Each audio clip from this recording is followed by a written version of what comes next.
안녕하세요, 여러분. 단 하나의 군사적 공습이 어떻게 전 세계 금융시장에 엄청난 도미노 효과를 일으켰는지 오늘 그 긴박했던 48시간의 기록을 생생하게 따라가 보려고 합니다. 자, 본격적으로 시작하기 전에 아주 근본적인 질문 하나 던져볼게요. 만약에 말이죠, 지정학적 위기가 빵 하고 터졌어요. 그럼 그 많던 돈들, 그 거대한 자본은 과연 어디로 향하게 될까요? 오늘 저희는 마치 금융탐정처럼 그 돈의 흐름을 하나하나 추적해 볼 겁니다. 네, 그럼 한번 제대로 파고들어보죠. 이야기의 시작은 장대한 분노작전이라는 가상의 군사작전인데요. 물론 이건 시나리오지만 이 가상의 사건에 시장이 어떻게 반응하는지를 보면 이건 지극히 현실적인 이야기입니다. 한번 보세요. 사건이 정말 순식간에 불과 48시간 만에 급박하게 전개됩니다. 공습이 딱 시작되자마자 이란이 곧바로 세계 경제의 대동맥을 끊어버리겠다고 맞받아친 거죠. 이러니까 전 세계 시장이 순식간에 그야말로 아수라장이 된 겁니다. 그리고 시장의 공포는 바로 이 숫자 하나로 딱 요약이 됩니다. 24. 이게 뭐냐면 흔히 시장의 체온계라고 불리는 빅스 지수거든요. 이 지수가 24를 넘었다는 건 그냥 월스트리트가 공포에 질려서 지금 비명을 지르고 있다, 이런 뜻이나 마찬가지입니다. 자, 가장 즉각적이고 또 가장 격렬한 반응은 역시나 에너지 시장에서 터져 나왔습니다. 위기의 첫 번째 파장은 다른 곳도 아니고 바로 세계 석유 공급망의 심장을 정통으로 겨냥했죠. 이번에 살펴볼 자료에서는 호르무즈 해협을 에너지의 대동맥이라고 표현하더라고요. 근데 이게 그냥 멋있는 비유가 아니에요. 이 좁은 물길이 만약에 막힌다? 그럼 전 세계 경제가 말 그대로 심장마비를 일으킬 수도 있다는 아주 강력한 경고인 셈이죠. 자, 이 그래프를 보시면 정말 놀라운데요. 전 세계에서 거래되는 석유의 무려 25%, 그러니까 4분의 1이 바로 이 좁디 좁은 해협 하나를 통해서 지나간다는 겁니다. 이게 어느 정도냐면 우리 몸속 피의 4분의 1이 딱 한 가닥의 혈관으로만 흐른다고 한번 상상해 보세요. 와, 거기가 막히면 어떻게 될까요? 얼마나 치명적인 극소인지 느낌이 확 오시죠? 이런 추상적인 위협은요, 곧바로 우리 지갑에 영향을 미쳤습니다. 국제 유가가 하루아침에 거의 5% 가까이 폭등했고요. 서울의 주유소 휘발유 가격은 리터당 1,800원을 훌쩍 넘어섰죠. 그러니까 런던의 트레이더부터 서울의 운전자까지 전 세계 모두가 이 충격을 직접적으로 체감한 겁니다. 그래서 여기서 핵심은 바로 이겁니다. 유가가 폭등하는 건 누군가에겐 재앙이지만 정유사들한테는 이게 엄청난 호재가 될 수 있다는 거죠. 특히 S-오일 주가가 하루 만에 22% 넘게 폭등했다는 건 시장이 얼마나 이걸 큰 기회로 봤는지 아주 명확하게 보여주는 대목입니다. 자, 위기는 돈의 흐름을 완전히 바꿔넣습니다. 자본은 리스크를 피해서 막 도망쳤지만 동시에 또 새로운 기회를 찾아서 미친 듯이 몰려들었죠. 바로 이 혼돈 속에서 방산, 해운, 그리고 금속 산업이 새로운 승자로 떠오르게 됩니다. 와, 이 숫자들 좀 보세요. LIG 넥스원은 거의 상한가까지 치솟았고 하나그룹 방산주들도 20%가 넘는 정말 경이적인 상승률을 기록했습니다. 이건 그냥 단순히 전쟁 테마주가 올랐다, 이런 차원이 아니에요.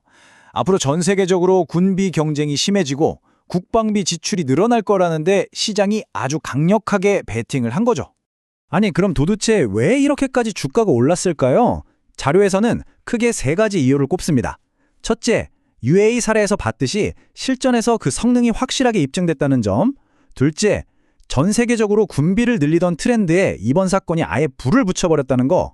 그리고 셋째, 이게 중요한데 이제 방위산업은 AI와 소프트웨어가 결합된 하나의 첨단 기술주로 평가받기 시작했다는 겁니다. 자, 이 숫자 한번 보시죠.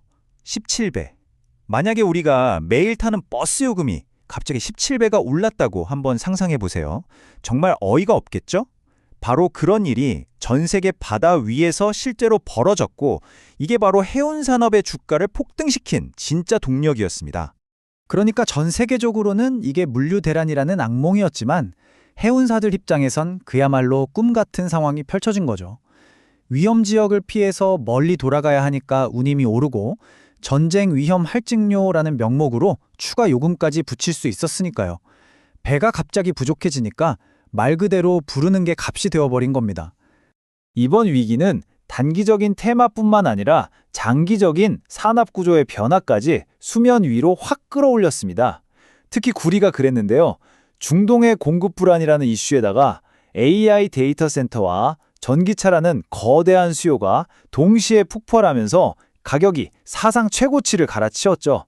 결국 위기가 기존에 있던 메가 트렌드를 훨씬 더 가속화시킨 셈입니다. 하지만 말이죠. 이렇게 위기 속에서 승자들이 환호하는 동안 그 뒤에서는 처참한 패자들의 비명이 있었습니다. 지금부터는 이 동전의 뒷면, 위기의 직격탄을 맞고 추락해버린 산업들을 한번 살펴보겠습니다. 가장 대표적인 피해자는 누가 뭐래도 항공산업입니다. 항공사 비용에서 가장 큰 부분을 차지하는 게 바로 유류비인데 이게 폭등해버렸죠. 게다가 중동 명공까지 막히면서 비행기 운항조차 어려워졌습니다.